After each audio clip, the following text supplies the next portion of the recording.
10,000 feet sa taas ng Italian Alps. Nag-hiking ang dalawang tao nang may makita silang snowman. Hindi si Frosty, kundi nagyayalong bangkay. Akala nila hiker ito na nawala at natrap sa snow.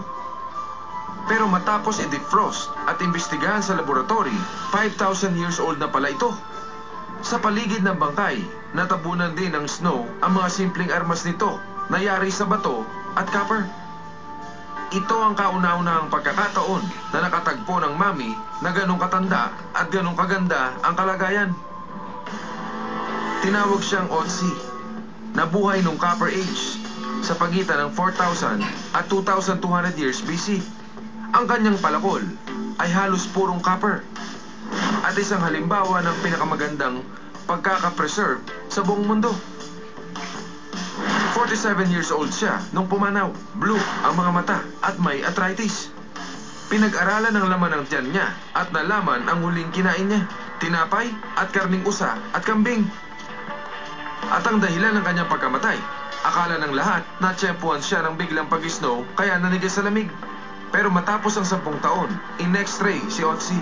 Sakalang may nakitang ulo ng pana sa kaliwang balikat niya. Pinana pala siya mula sa likod.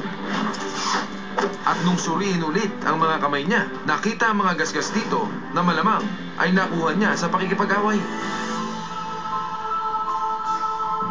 Pero ngayon, wala nang away para kay Otzi.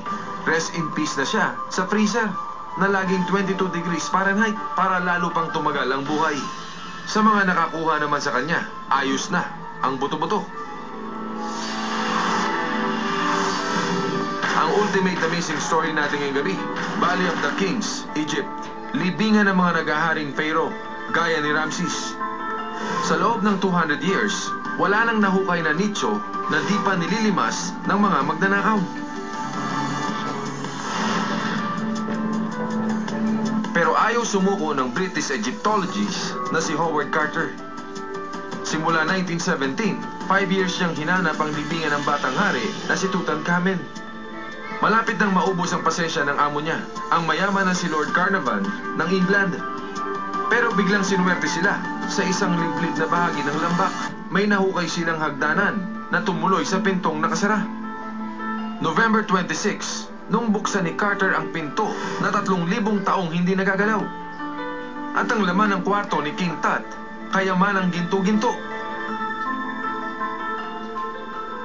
2,000 golden artifacts gaya ng sofa, trono, estatwa, figurin at kabaong. Ultimo mukha ni King Tut, tinubog sa ginto. Pero kasabay ng kayamanan na malaki ang halaga, kumalat ang balita tungkol sa sumpa.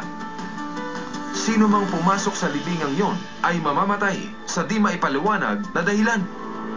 4 na buwang matapos matuklasan si King Tut, namatay si Lord Carnarvon. Kaya maraming naniniwala sa sumpa. Pero hindi ito pumigil kay Carter.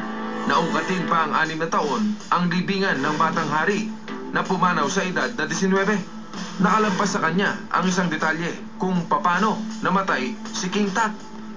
Matapos ang 50 years, in-x-ray din ang mami ni King Tut. May natagpuan na parang blood clot o namuong dugo sa batok niya.